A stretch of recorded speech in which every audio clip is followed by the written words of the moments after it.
Hi, this is Brian. Welcome to Philosopher's Notes TV, episode number 3. We know the 10 minutes goes fast, so we're going to jump right in. Today we're going to do an awesome book called Happy for No Reason by Marci Shimoff. She rocks. She is the woman who came up with the idea for Chicken Soup for the Woman's Soul.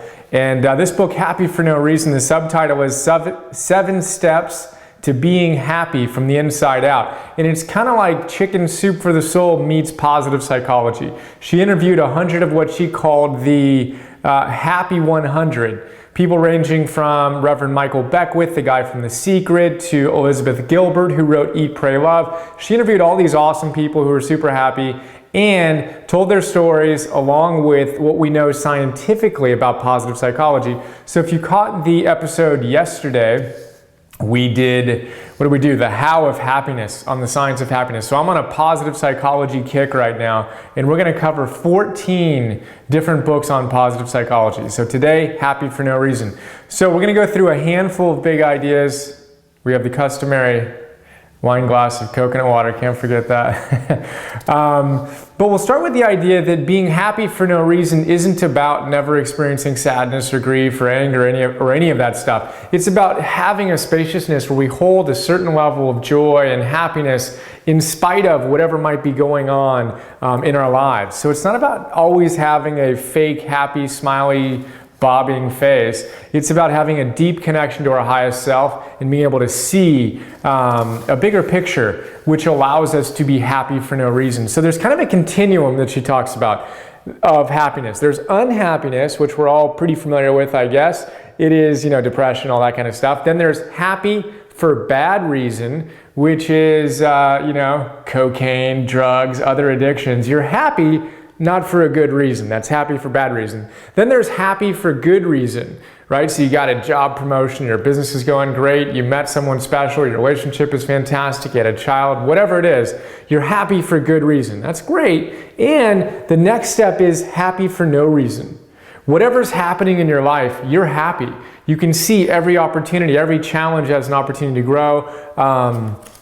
And you can embrace the entire spectrum of emotion and maintain a level of happiness and bliss. That's the idea of happy for no reason. And she actually quotes the Upanishads, where they say happiness for any reason is just another form of misery. So we want to be able to be so in touch with our highest selves that we can be happy for no reason. And this book is all about that. So she talks about the happiness set point. Now, I'm not going to go into this today because we did it yesterday in the How of Happiness. So check that out. But really fun stuff about the thermostat and how you're naturally going to be brought down to whatever your set point is. And we need to work to increase our levels of happiness. Really powerful stuff. One of my favorite ideas in this book, and out of 1,000 big ideas, there are over 1,000 big ideas in all 100 of these notes. This is one of my favorite ones, this next big idea. So she talks about the fact that in Thomas Jefferson's day, when he wrote the Declaration of Independence, and he said that Americans had the right to, freedom to life, liberty, and the pursuit of happiness, right? When he was talking about the pursuit of happiness, he wasn't talking about chasing after happiness. He was talking about practicing happiness. In his time, whatever it is, 250 years or so almost ago, the pursuit of happiness meant the practice of happiness. So you pursued law, you practiced law, or medicine, you practiced medicine and being a doctor. So same with happiness. We have the right to practice happiness. And it takes, as we talked about yesterday, about the same amount of attention. If you want to get good in anything, you need to practice. And Marci has an awesome quote here. She says that it's unfortunate that most people spend more time selecting the next car they want to buy than they do figuring out how they can lead a more happy life. So I say, if we're listening to this, fellow philosopher, let's put more time into figuring out how we can live a happy life than into what car we're going to take or what vacation we're going to take next to escape the life we aren't too happy about. So powerful stuff there. She also mentions, we're going to quickly just hit on this and we'll come back to it in the future. She talks about the idea of responsibility. If you break it down into 2 words, it's responsibility. Happy people have the ability to respond to their situation. They're not knee-jerk reacting, all that kind of stuff. So Stephen Covey, who we're going to do his great book, The 7 Habits of Highly Effective People. Habit number 1 is be proactive, be response-able. Everyone talks about this idea, and we're going to talk about it a lot more in the future. But for now, we're going to move on to the next big idea, which is, I call it scary mind math and ants, right? And if you don't already know, I'm basing this off of my Philosopher's Note 6-page PDF.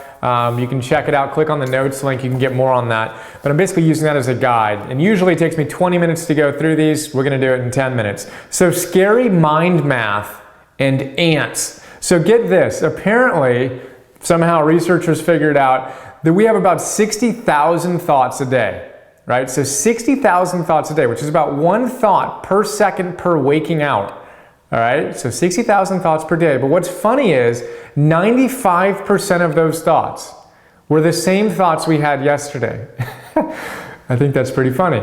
And what's even funnier, I don't know if it's funny or sad, is the fact that of those thoughts, 80% of them are bad. They're negative. That's 45,000 thoughts every day, if my math is right.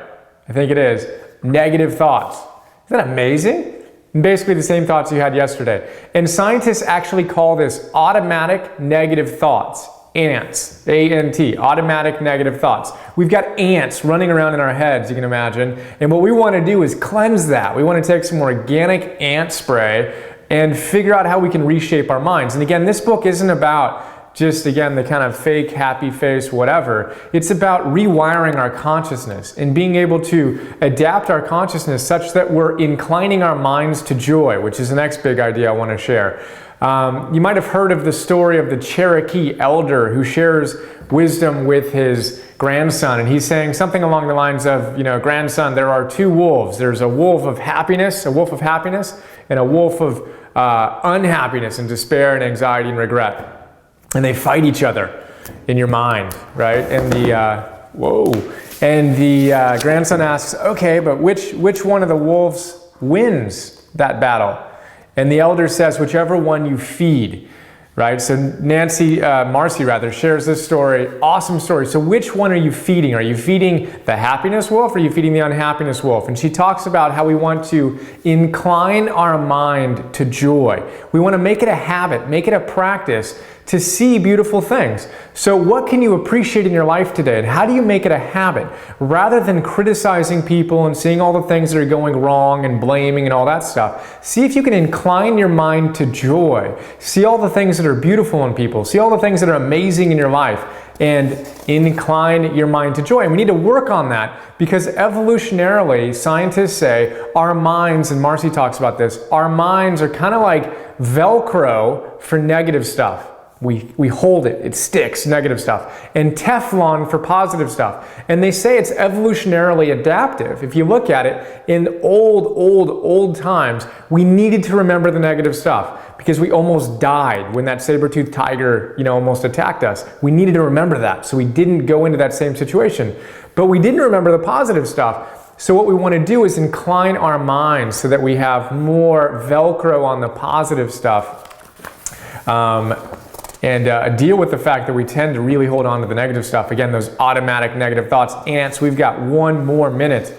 So another big idea, and we're skipping a bunch of them here, but another big idea is the idea of gratitude. We talked about it yesterday. I mentioned gratitudelog.com. It's where I log my gratitude every day. You can find me at gratitudelog.com/Brian Johnson. Every day I put in the top 5 things I'm most grateful for. One more thing, baby steps. It's not about changing your life like that. It's about baby steps and what she calls Kaizen. You might have heard of Japanese concept, continual improvement. So when we hold the tension between our ideal and our current reality, the way we do that is baby steps. So my question for you today is, which of these ideas most resonated with you? What baby step can you take today to start integrating it in your life? Think about that, rock it, happy for no reason. If you liked it, check out the note and get the book. This book rocks. All right, that is all for today. Look forward to sharing more with you soon. Bye.